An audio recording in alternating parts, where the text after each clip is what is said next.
So paano ho isinagawa nitong suspect itong karumal-dumal na krimen? Yun na nga po, sa gabing yon, sa mga oras na yon ay pumasok sa tahanan nitong biktima.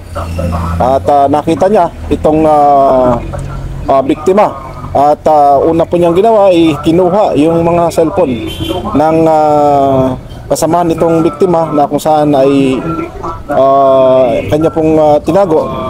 At nung nakita po itong biktima ay doon po niya sinagawa yung paghahalay dito sa kwarto.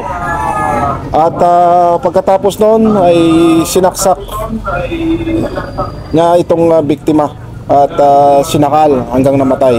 Ano ang kasong naisampa, reklamong naisampa dito sa 26 anyos na suspect?